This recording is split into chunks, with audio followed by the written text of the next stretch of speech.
ნათია გიერთდები რესპუბლიკის მოედნიდან ამ წუთებში იკრიბებიან გარემოს დამცველები და მათი ერთადერთი მთავარი სათქმელი დღეს არის ის, რომ მათი არჩევანი არის ევროპული მომავალი და სწორედ ამ მიზნით შეუერთდებიან ისინი დღეს მსვლელობით რუსთაველის გამზირზე შეკრებილ ათობით ადამიანს, რომლებიც აპროტესტებენ იმ პროცესებს, რომელიც ხდება პარლამენტში. ჩვენ უნდა ვთქვათ, რომ ისტორიაში პირველად არა პირდაპირ გზით აირჩევენ პრეზიდენტს, ეს იქნება ეგრეთ წოდებული პრეზიდენტი, რომელსაც არც ქვეყნის შიგნით და არც ქვეყნის გარეთ არავინ არ აღიარებს. ჩვენ უნდა ვთქვათ, რომ დღეს პრეზიდენტი გახდება მიხეილ ყაველაშვილი, მას ბევრი არაფერია სათქმელი. ჩვენ მან თავი დაგვამახსოვრა პარლამენტში, როგორც მაგინებელმა დეპუტატმა, ის იგინებოდა ზვიად გამსახურდია სახელობის დარბაზში და აგინებდა ყველას, ვისაც ჰქონდა განსხვავებული აზრი. ის ასევე არის გახდება პირველი უდიპლომო პრეზიდენტი საქართველოს ისტორიაში და ასევე არის რუსული კანონის მხარდამჭერი და ინიციატორი და ჩვენ ვიცით რუსულმა კანონმა როგორი დამაზიანებელი როლი შეასრულა საქართველოს ევროინტეგრაციის გზაზე. ახლა გადავინაცვლოთ და მინდა ოპერატორს გავთხოვო, რომ კადრში გაჩვენოთ, რამდენი ადამიანი არის შეკრებილი დღეს ამ აქციაზე. ერთი რამ, რაც აუცილებლად უნდა ითქვას, ამ აქციებმა გამოაჩინა, რომ სამოქალაქო საზოგადოება არის ძლიერი, თვითორგანიზებული, გულწრფელი საკუთარ პროტესტში და ახლა მათგან გავიგებთ სწორედ რას ფიქრობენ. გამარჯობა, თქვენ ხართ ბანერით მოსული, თუ შეიძლება გკითხავთ, როგორ წარმოგიდგენიათ მიხეილ ყაველაშვილის პრეზიდენტობა ამ ქვეყანაში? ძალიან მხიარულად. იმიტომ რომ ამას სერიოზულად არც აღვიქვა და ვერ შევხედავ და დარწმუნებული ვარ, რომ საქართველოს ისტორიის ეს პერიოდი, მისი პრეზიდენტობა გადაინაცვლებს სადღაც აფრიკის კლასში, სადაც ოდიოზური პრეზიდენტები რო არიან და ფილმებს რო იღებენ, რაც კომედიებს და ასე შემდეგ. სერიოზულად ვერ შეხედავ და მიხარია კიდეც, იმიტომ რომ ეს არალეგიტიმური პარლამენტის მიერ არჩეული არალეგიტიმური პრეზიდენტი იქნება შესაბამისად. მას ის ხალხი ხელს არ ჩამოართმევს, ვისაც შეიძლება და შემცხვენოდა, რომ აი ეს ჩემი ქვეყნის პრეზიდენტი. ახლა ირანის პრეზიდენტი თუ მიიღებს, პუტინი თუ მიიღებს და ორბანი თუ მიიღებს, ეს ჩემთვის პრობლემა არ იქნება.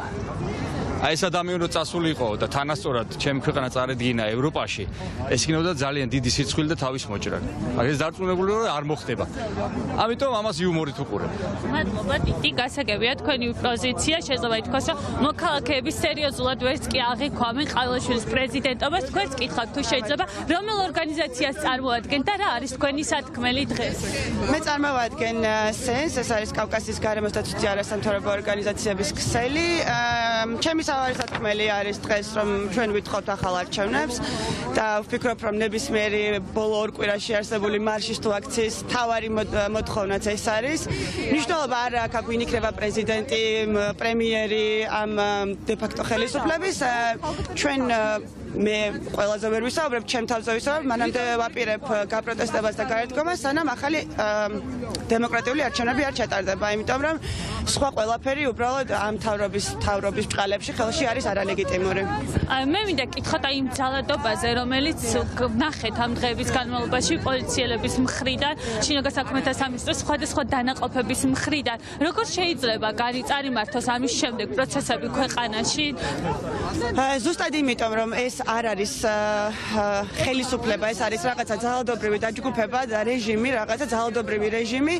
ზუსტად ამიტომ მნიშვნელობა არ აქვს, ვინ იქნება რისი მინისტრი თუ პრეზიდენტი თუ პრემიერი, მნიშვნელოვანი არის, რომ ეს ხალხი მოშორდეს ხელისუფლებას. ამისთვის უბრალოდ ჩვენ ხალხს უნდა მოგვეცეს საშუალება, რომ ჩვენი დავირჩიოთ ის ხელისუფლება, რომელიც ვეღარ გაბედავს ვერასდროს, რომ ხალხს მოექცეს ესე. ეს რაც დღეს ხდება, არის დაუსჯელობის სინდრომის ბრალი, რაც ბოლო, რა ვიცი, რამდენი წელი არის, ათეულობით წელია საქართველოში ხდება. ამიტომ ბედავენ და ზუსტად ეს არის ჩვენი ამოცანა, რომ მომდევნო ხელისუფლება, რომელსაც არჩევს ხალხი, ვერასოდეს ვეღარ უნდა გაბედოს, რომ ხალხს დაესხას თავს და ესეთი რეპრესიები განახორციელონ. ამიტომ საშუალია ამ შემთხვევაში მე ვფიქრობ, რომ არის მხოლოდ ხელახალი არჩევნები. გასაგებია თქვენი პოზიცია, დიდი მადლობა. ხელახალი არჩევნები და ჩვენ ვიცით ერთი მთავარი რაც არ უნდა დაგვავიწყდეს მოთხოვნა, ეს არის პოლიტიკური პატიმრების გათავისუფლება. შეიძლება ითქვას ბავშვების, რომელიც დღეს ქართული ოცნების ხელისუფლებას ციხეში ყავს გამოკეტილი. ნინო ჩხობაძეს ხედავ. ახლა ქალბატონო ნინო, ბოდიში პირდაპირ ეთერში ვარ. თქვენ გითხარით, რატომ დგანან გარემოს დამცველები დღეს ქუჩაში და რას აპროტესტებენ? გარემოს დამცველი აპროტესტებს ყველაფერს იმას, რაც აპროტესტებს ამდენი დღის განმავლობაში მთელი საქართველოს მოსახლეობა. პირველ რიგში, რა თქმა უნდა, არჩევნების შედეგებს ეს არის ძალიან სერიოზული მომენტი. მეორე პრობლემა, რომელიც ჩვენ გვაქვს, მთლიანობაში არასწორი მართვის მექანიზმები, რომელიც დღეს არის და ის, რაც დღეს ხდება საქართველოში, ეს არის ყველაზე მეტად პრობლემატური. განსაკუთრებით გარემოს დაცვის დაწყებული რუსული კანონიდან, რომელსაც რუსულს უწოდებთ, დამთავრებული ყველა ქმედებით, რაც კი დღეს იყო, ეს ყველაფერი არის ნამდვილად არც ლეგიტიმური და არც არანაირად არ ჯდება საკანონმდებლო სივრცეში. ქალბატონო, ჩვენ ვიცით, რომ დღეს ეგრეთ წოდებული პრეზიდენტი უნდა აირჩიონ ყავილაშვილის სახით. თქვენ როგორ წარმოგიდგენიათ მისი პრეზიდენტობა ამ ქვეყანაში? მე მგონი, ბევრ ვინმეს ვერ წარმოუდგენია და მე მათ შორის ვარ. შეფასება შეგიძლიათ მისცეთ ამ პროცესებს, რასაც არა, მე ვერ მივცემ ამ შეფასებას, უბრალოდ გადახედეთ ჩვენ ისტორიას, ვინ ყავდა ჩვენ პრეზიდენტები, რა განათლების ბაგაჟი, რა განათლება ჰქონდათ მათ ნაწილობრივ და რა მოუტანეს მათ საქართველოს, ასე რომ ჩვენთვის ამას აქვს პირველ მნიშვნელობა. ნახოთ, ისტორია გვიჩვენებს. დიდი.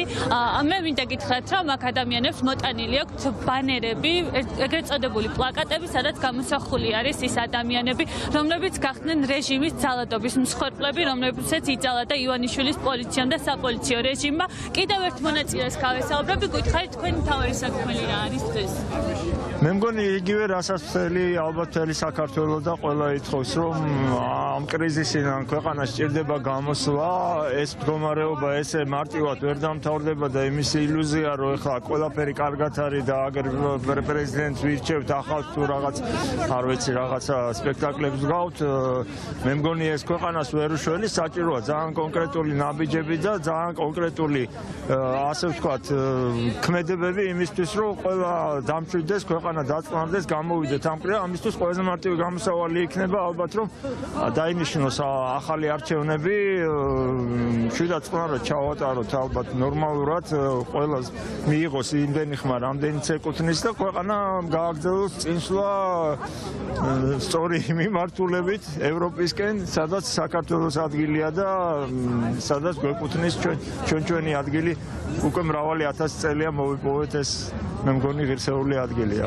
მე მგონი დიდი მე სერგის ვთხოვ ჩემ ოპერატორს გაჩვენოთ ძალიან ბევრი ადამიანია შეკრებილი და კიდევ უფრო მეტი ემატება თანდათან აქ სხვა ბანერებით არიან მოსული ევროკავშირის დროშებით ხედავ მე ადამიანებს და თქვენ როგორც უკვე მოისმინეთ ერთადერთი მთავარი სათქმელი არის ის რომ საქართველოს გზა არის ევროკავშირში ითხოვენ რომ დაინიშნოს ახალი არჩევნები თუმცა ჩვენ ვიცით რომ ამ არჩევნებს კალენდარიშვილის უწყება ვეღარ ჩაატარებს ამიტომ ის უნდა იყოს საერთაშორისო ადმინისტრაციის მიერ ჩატარებული არჩევნები რომელიც ჩატარდება თავისუფალ და სამართლიან გარემოში და არა ისე როგორც კალენდარიშვილის უწყებამ ჩაატარა ოქტომბერში არჩევნები ასევე არავის ავიწყდება ის რომ რეჟიმს ყავს პოლიტიკური პატიმრები დატყვევებული და შესაბამისად ახლა ეს ადამიანები ითხოვენ ორ რამეს ეს არის ახალი არჩევნები და იმ ადამიანების გათავისუფლება რომელიც ამ რეჟიმმა დაატყვევა